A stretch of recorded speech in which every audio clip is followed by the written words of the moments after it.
सू और जॉन्सी दो युवा कलाकार एक छोटे से फ्लैट में एक साथ रहते थे।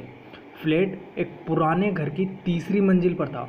जॉन्सी नवंबर की सर्दियों में बहुत ज़्यादा बीमार हो गई। उसको एक बीमारी लग गई जिसका नाम निमोनिया था। निमोनिया नॉर्मली डॉक्टर ठीक कर देते, बट पहले डॉक्टर भी काँप जाते थे। अगर जिसको भी निमोनिया हो जाता था वो ज़िंदा नहीं रह पाता था। तो उसे निमोनिया हुआ था। फिर सिर्फ वो क्या काम करती थी, वो खिड़की से बाहर पूरा दिन देखती रहती थी और अपने बिस्तर पर बिना हिले ढुले ऐसे ही पड़ी रहती थी। उसकी दोस्त बहुत चिंतित थी। उसने डॉक्टर को बुलाया और डॉक्टर हर रोज़ आता था। फिर भी जॉन्सी की स्थिति में कोई भी रिएक्शन या परिवर्तन नहीं हुआ। एक दिन डॉक्टर सू को एक तरफ ले गया और पूछा, मैं इतने टाइम से जॉन्सी को देख रहा हूँ, उसकी कुछ भी परिवर्तन नहीं हो रहा है उसमें, क्या वो जीना नहीं चाहती है? तो सू ने कहा पर आप ऐसा क्यों पूछ रहे हैं? डॉक्टर ने कहा ऐसा लगता है जॉन्सी ने अपना मन बना लिया है कि वो मरना चाहती है, वो जीना नहीं चाहती है।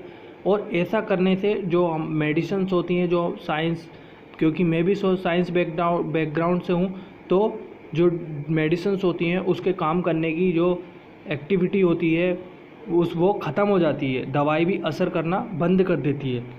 अगर दवाई करना बंद कर देगी तो मैं भी उसकी कोई भी मदद नहीं कर सकता। सू ने अपनी तरफ से बहुत प्रयास किया और जॉन्सी अपने चारों ओर चीज़ों को देखे, बट जॉन्सी को कुछ भी रुचि नहीं थी। उसे किसी के बारे में कोई भी परवाह नहीं थी। तो उसने कपड़ों के बारे में, फैशन के बारे में बात करा, लेकिन जॉन्सी ने कोई भी रिस्पॉन्स नहीं देती थी वो। फिर सू अपना ड्राइंग बोर्ड जॉन्सी के कमरे में लाई और पेंटिंग करने लगी। जॉन्सी के दिमाग को उसकी बीमारी को हटाने के लिए वे कुछ ना कुछ ऐसी एक्टिविटी करती थी ताकि जिससे जॉन्सी ठीक हो सके या उसका मन बदल जाए, बट उससे कोई भी असर नहीं हुआ। वह तेज़ी से बिस्तर के पास गए और उसने जॉन्सी को उल्टी गिनते हुए सुना। वह खिड़की के बाहर देख रही थी और कह रही थी 12।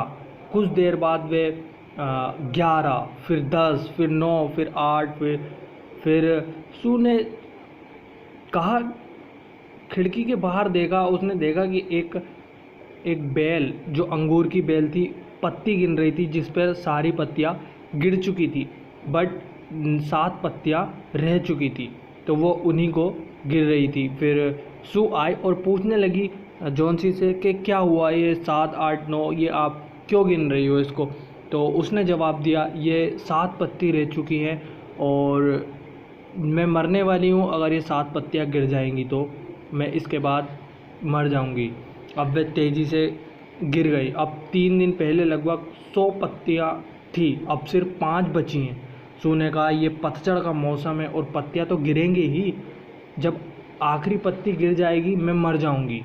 जॉन्सी ने पूरे विश्वास के साथ कहा, मुझे ये बात पिछले 3 दिन से पता है। ओ, ये सब बकवास है। सू ने उत्तर दिया, तुम्हारे ठीक होने की और पत्तियाँ गिरने के क्या संबंध है? डॉक्टर ने मुझे कहा है, उसे पूरा भरोसा है तुम ठीक हो जाओगी।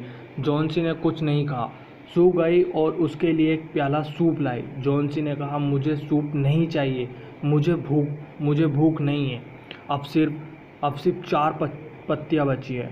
मैं अंधेरा होने से पहले या आखिरी पत्ती गिरने का वेट करूँगी और मैं देखना चाहती हूँ।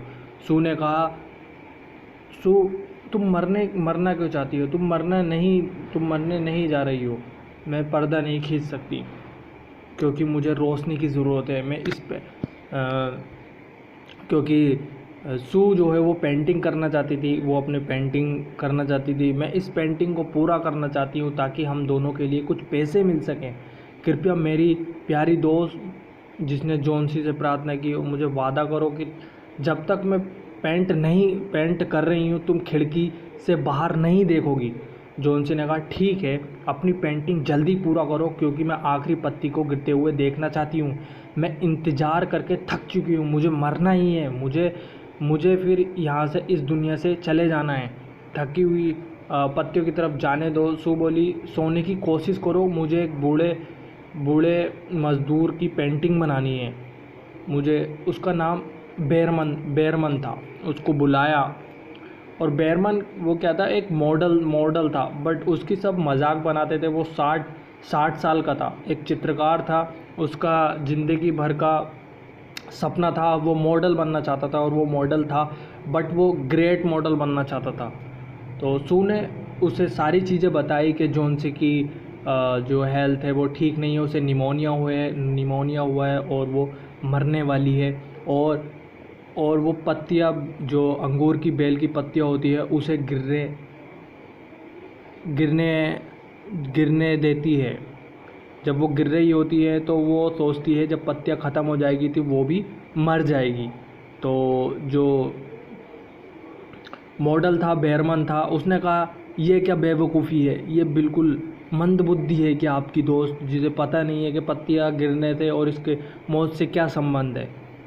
तो बेरमन पूछा, क्या वे बेवकूफ़ है, इतनी मूर्ख कैसे हो सकती है। सू ने अच्छे अंदाज में कहा, उसे बहुत तेज बुखार है, वह कुछ भी खाने या पीने से मना कर रही है, और इसलिए मैं बहुत चिंतित हूँ। बेरमन ने कहा, मैं तुम्हारे साथ आऊँगा और जॉन्सी को देखूँगा। वह दबे कदमों से कमरे में आए। जॉन्सी सो रही थी।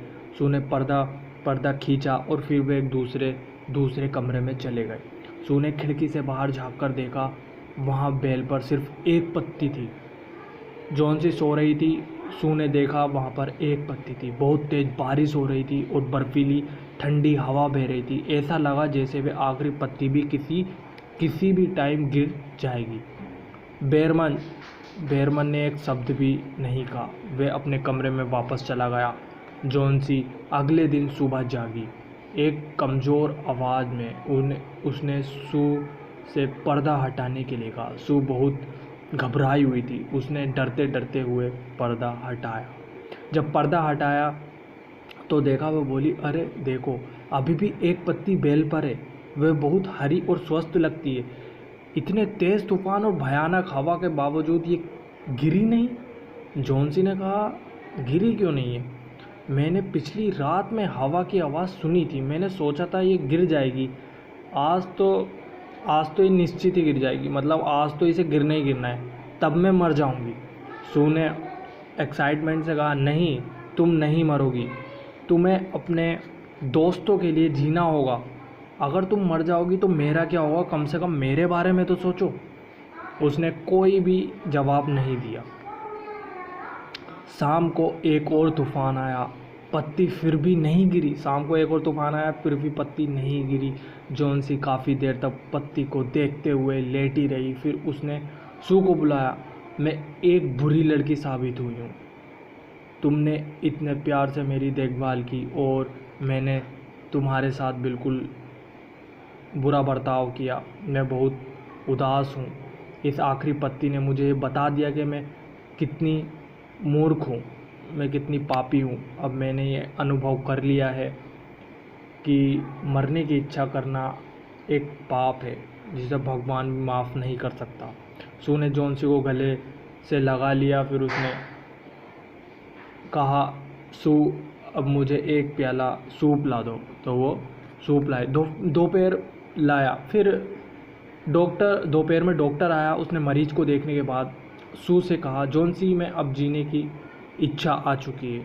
मुझे पूरा भरोसा है वे जल्दी ठीक हो जाएगी।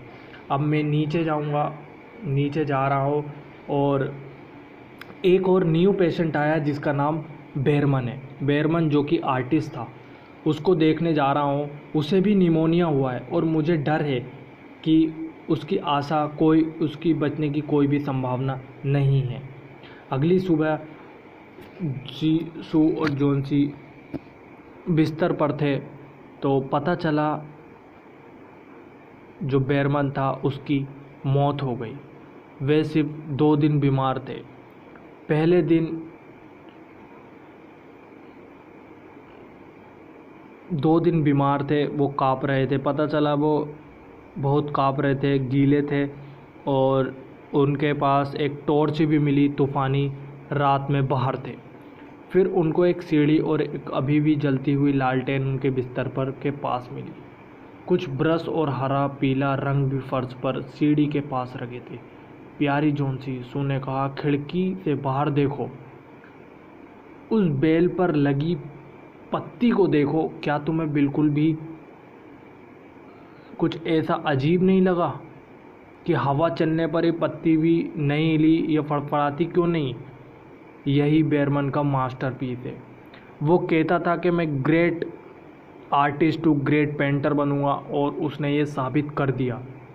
जो बेरमन था, जिसकी मौत हो चुकी थी, उसने ही वो हूबहू बिल्कुल पेंटिंग वहाँ बनाई।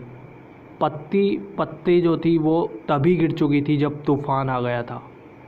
तो उसने सोचा था जोन्सी को बचाना है, तो उसने बिल्कुल पेंटिंग बनाई ऐसी, बिल्कुल सेम टू सेम हूँ।